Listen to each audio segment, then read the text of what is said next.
안녕하십니까. 이 시간 방송은 격화되어가는 우크라이나 전선과 동일업 정세, 북한 사정 약간을 소개하는 시간을 갖겠습니다. 우크라이나가 미국에서 사용 허가를 받은 에이테크임스를 장거리 미사일이죠. 11월 19일 브리안스크 러시아 본토 군사시설에 6발을 발사했지요. 이어서 이번엔 영국제 공대공 미사일인 스톰 섀도우를 12발을 곧이어서 발사했습니다. 이런 소식이 전해지고 있는데요. 타격 지점은 쿠르스크의 마리노 마을로 알려지고 있습니다. 파편도 공개됐습니다. 블룸버그 통신은 이번이 러시아 본토에 대한 첫 스톰 섀도우 공격이라고 현지 시간 20일 보도했습니다. 영국 정부로서는 북한군의 러시아 파병에 대한 대응이다. 그래서 러시아 본토 공격에 그 사용을 승인했다라고 설명했죠. 이런 말을 증명이나 하듯이 월스트리트 저널은 스톰 섀도우 공격으로 이름은 알려지지 않았지만 북한의 고위 장군 한 명이 부상했다는 보도를 했습니다. 여기에다 러시아 통신 보도로서는 잔해 속에 폭발되지 않은 폭발물을 정리하다가 터지는 바람에 러시아 공병 13명이 부상을 입었다고 보도했습니다. 스톰 섀도우 공습 목표적이 러시아, 북한이 같이 사용하고 있는 지휘 통제소였던 것으로 추정이 되고 있습니다. 이와는 달리 미 하원 외교위원장 마이클 맥콜 이분이 오늘 22일이죠. 북한군이 드론 사용법 숙지를 하지 못해서 드론 하나가 자기들 앞에 추락하는 바람에 많은 북한군 사상자가 나왔다는 발표를 했습니다. 이 사고는 언어 소통이 잘 되지 않아서 그들이 조작에 실수가 있었지 않았느냐 하는 분석과 더불어서 러시아, 북한 군대가 이것을 보면 완전한 통합을 이루지 못하고 있다라고 밝혔습니다.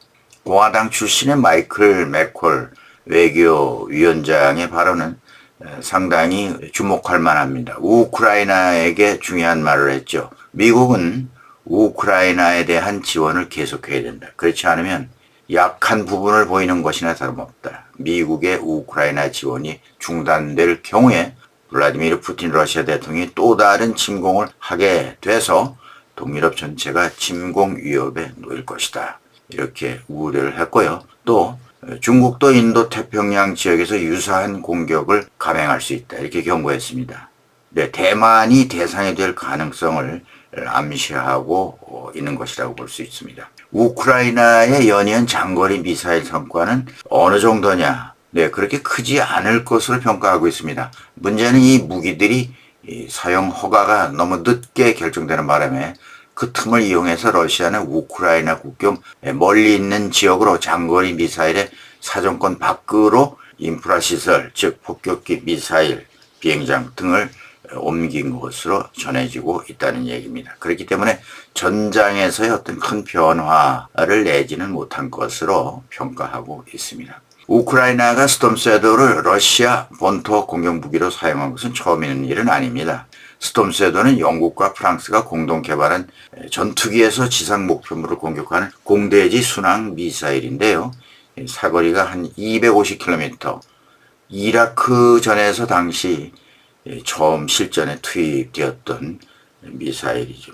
이 스톰 섀도우의 위력을 말해주는 얘기가 있습니다.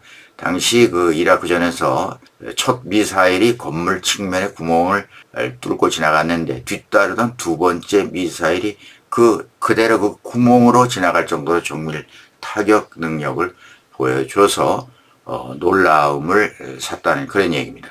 지난해 5월 이후 우크라이나는 영국과 프랑스로부터 지원을 받았죠. 스톰 섀도우. 프랑스에서는 똑같은 미사일인데 이름을 스칼프로 부르고 있습니다. 우크라이나 전쟁에서 러시아에 점령당한 지형에 여러 번 사용을 해왔습니다. 네, 옛날 소련제 수호의 전투기를 우크라이나가 갖고 있기 때문에 여기에 탑재해가지고 그동안 공격력이 닿지 않던 우크라이나 동남부 러시아 점령지죠. 그 점령지 후방에 위치한 러시아 군사 시설들을 타격하는 데 사용했습니다. 근데 여기는 우크라이나 영토이기 때문에 러시아의 본토가 아니죠. 그래서 계속해서 많은 성과를 올렸는데요.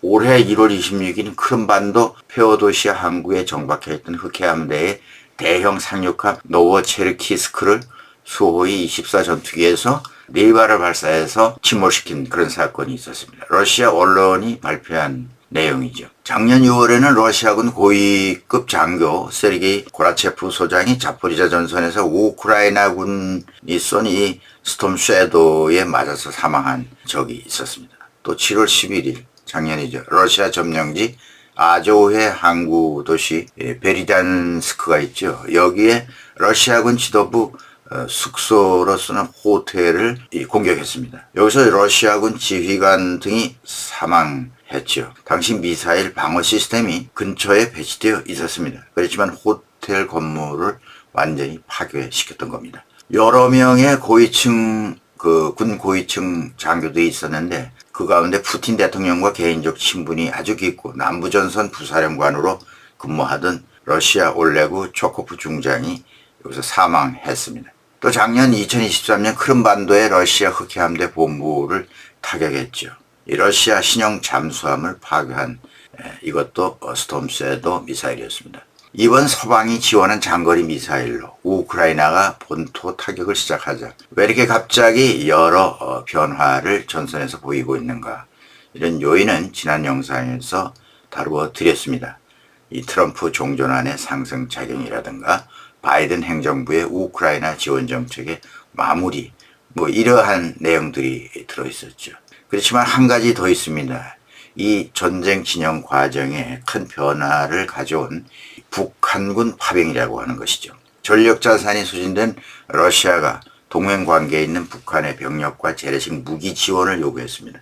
그러다 보니 북한군은 아무런 명분 없이 우크라이나 전쟁에 뛰어드는 꼴이 됐습니다. 처음에 북한 병사들에게 러시아 군복을 입히고 러시아 무기를 쥐어주고 몽골계 브리야트 여권을 만들어주면서 이 독립된 부대작전이 아니라 러시아군에 배속하는 형식으로 러시아군으로, 다시 말하면 용병이라는 형식을 취하려고 했었죠. 결국은 나중에 김정은이 러시아와 맺은 전략적 동반자 조약을 명분 삼아서 합법이다 이렇게 공개하면서 폭풍 군단을 우크라이나 전선에 보냈다고 하는 사실이 낱낱이 밝혀졌습니다. 앞뒤가 맞지 않는 논리입니다. 아무 이해관계나 적대관계가 아닌 우크라이나에 군대를 보내서 총뿌리를 겨눠서 전쟁은 2대1 국가 간의 싸움이 되었죠. 러시아에 이어 북한이 싸움을 걸은 겁니다. 말하자면 국제사회 전쟁의 공범 국가가 되어버린 거죠. 이를 주시하던 서방은 여러 차례 경고 끝에 결국은 본토 타격하라, 본토 타격을 허용하게 됐다는 겁니다. 그러니 우크라이나 장거리 미사일 공격은 러시아는 물론 북한 파병이라는 표적에 대한 응징이다 이렇게 볼 수가 있습니다. 이 러시아는 핵무기 사용 교리를 변경해 가면서 서방에 대한 노골적인 분노를 표시했습니다. 네, 푸틴은 우리는 우리 시설에 대한 공격에 그들의 무기를 사용하도록 허용하는 국가의 군사시설에도 우리 무기를 사용할 권리가 있다. 그러면서 공격적 행동이 확대되면 우리도 마찬가지로 단호하게 대응할 것이다. 이런 식으로 협박 주장했습니다. 그러면서 현지 시간 21일 서방의 적대 행위에 대한 대응이다 라고 하면서 사거리 1240km의 신형 극초음속 중거리 탄도미사일을 우크라이나 공격에 사용했다고 밝혔습니다. 미사일 이름이 호레시니크죠. 개함 그런 뜻이 있다고 합니다. 푸틴의 말로는 초속 25km에서 3km 마하 10 속도라고 하면서 이번에 타격은 성공적이었다 이렇게 말했습니다. 아무리 전 세계 최신 방공 시스템도 이 우리의 미사일은 요격을 할 수가 없다 이렇게 강조했습니다. 이 호레시니크 미사일의 타격을 받은 지역이 우크라이나 쪽 무트니프루 도시입니다. 이 동유럽은 이제 확전이 우려되는 긴장이 고조되고 있다고 할 수가 있겠습니다. 글로벌 사회에서 우크라이나 전쟁은 강 건너 불구경하기 쉽죠. 말 그대로 지구 반대편에서 일어나는 전쟁이지만 타산지석이 되어서 국가 안보를 되돌아보는 자세가 그 어느 때보다 필요한 때라고 할 수 있습니다. 전쟁이 더 이상 확대되지 않기를 바라는 마음입니다. 네, 오늘은 여기까지 하겠습니다. 김정구 GTV였습니다.